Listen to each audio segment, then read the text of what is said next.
We've got DeepSeek hinting at a massive new drop with hardware-level optimizations, possible signs of GPT 5.3 quietly being tested under the name Galapagos, and now Anthropic stepping in with a formal statement about AI in the Department of War. This isn't just model upgrades anymore, it's capability, competition, and geopolitics all colliding at once. Let's break down what's happening. Are you guys tired of waiting for the whale to be back? Yeah, so am I, but it looks like we might be getting closer to a serious DeepSeek model drop. Here's what's happening. There's now confirmation floating around that DeepSeek version 4 Lite is real, and the headline specs are kind of wild. We're talking about a 1 million token context window, and that's not incremental, that's a architectural level scale. If that holds, you're basically moving into entire code bases, entire research projects, entire book territory in a single pass. It's also reportedly natively multimodal, so not bolted on vision or not patched in embeddings, native multimodal. That matters because the integration layer is usually where latency and quality drop. If this is baked in from the ground up, that's a different class of system. Now here's where it gets a bit more interesting. There are rumors coming out of Chinese Linux forums claiming compatibility with Nvidia's B200, internal coding benchmarks beating GPT series and Claude. Take that second part with a caution. Internal benchmarks always favor the home team, but even the fact that they're positioning it that way tells you what they're targeting, serious coding dominance. And then today, DeepSeek pushed a major commit to DeepGEMM on GitHub. This wasn't a minor cleanup. This included formal integration of manifold constrained hyperconnection, early support for Nvidia's next-gen Blackwell SM100 architecture, FP4 ultra-low precision compute. That's infrastructure work. We're preparing for scale work. Support for the Blackwell this early signals they're optimizing around next-gen GPU stacks. FP4 ultra-low precision hints at serious inference efficiency plays, and if they can maintain performance while pushing lower precision, that means cheaper deployment, faster scaling, and potentially very aggressive pricing. So what does this mean? It means this probably isn't just a light refresh. It looks like they're lining up hardware optimization, architecture upgrades, and multimodal capability all at once. The whale might not be back yet, but the water's definitely moving. If more leaks drop, I'll break them down immediately. There's a new model name showing up on DesignArena called Galapagos. I hope I'm pronouncing that right. And according to people tracking it closely, it's currently being tested with a front-end style that looks very similar to a GPT-5 class model. Now let's slow this down and unpack it a little bit.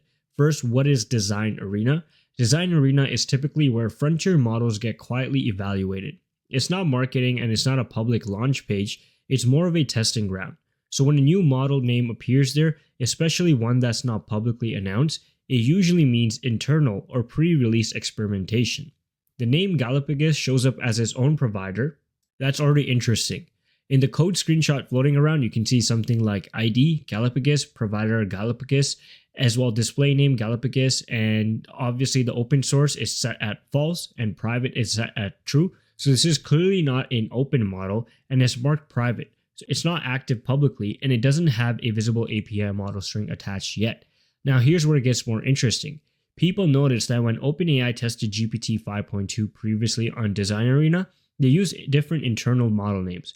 For example, there are code names tied to a reasoning effort levels, low, medium, etc. In the screenshot, you can see actual reference like GPT 5.2 medium, GPT 5.2 low, reasoning effort medium, reasoning effort low. That tells us OpenAI has already experimented with routing different reasoning budgets under different model names. So the big question becomes, is Galapagos a brand new GPT model or is it a router?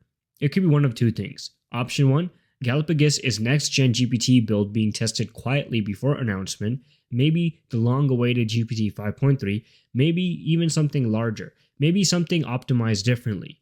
Option 2, and this is honestly very plausible, Galapagos might just be a routing layer, a wrapper model that dynamically selects between reasoning efforts or submodels under the hood.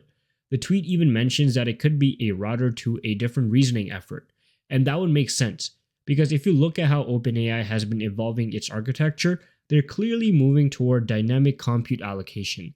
Instead of one fixed reasoning level, you might have a system that decides in real time. Is this a lightweight question? Is this a heavy code reasoning question? Or does this require long change of thought depth? And then it routes it accordingly. If Galapagos is that kind of orchestration layer, that would actually be huge for a lot of people on a regular basis. It would mean that the next evolution isn't just a bigger model, but smarter model selection. Now, the front-end similarity to GPT-5 model also matters. If the output style matches GPT-5 behavior, patterns, tone, formatting, reasoning cadence, that strongly suggests that this isn't a random experimental architecture, it's part of the GPT lineage. Another subtle detail, the provider is labeled Galapagos rather than OpenAI in that snippet. That could be a placeholder, or it could indicate separation during testing to prevent leaks that directly reference OpenAI internally. We kind of seen that playbook before. So where does this leave us? Right now, there's only one Galapagos model instance being tested, no variants, no visible API tag, and no official confirmation that suggests early stage evaluation. If this were a major imminent release, you'll probably see multiple reasoning tiers show up first. Low, medium, high, different API strings, version stamps. Instead, we have one private entry, which means either it's very early, it's a stealth upgrade, or it's an internal orchestration layer being tested quietly. Now, timing-wise, this is interesting because people are already asking about GPT 5.3, and I posted earlier leaks and things like that on this channel as well. If OpenAI follows their pattern, incremental updates often appear quietly in testing environments before being announced, and the fact that this surfaced at all means something is moving internally for sure. The name Galapagos is also symbolic. Galapagos Islands are famous for evolution, and if that's intentional, which let's be honest, these codenames usually are, that suggests adaptation, variation, and selection. That fits very cleanly with a routing or multi-reasoning architecture. So my take, I don't think this is just a random model. I think this is either a GPT 5.3 in stealth testing or a next generation reasoning router that could redefine how GPT models allocate compute. Either way, something is brewing, and if we see additional codenames show up over the next week, especially tied to reasoning tiers, that's when we'll know for sure. I'll keep tracking this closely as well. Alright, this is an important one. Anthropic just published a statement titled Statement on the Department of War. And before this turns into speculation, let's ground this in what they're actually saying. The core of the statement addresses concerns around how advanced AI systems could be used in military contexts, particularly in decision-making systems related to warfare. Anthropic is essentially clarifying its position. They state that they're not building AI systems intended to autonomously conduct warfare. They emphasize that their models are not designed to make lethal decisions, control weapons, or operate as battlefield command systems. That distinction matters, because as models get more capable, better reasoning, better planning, longer context windows, the line between general intelligence system and strategic decision engine starts to blur.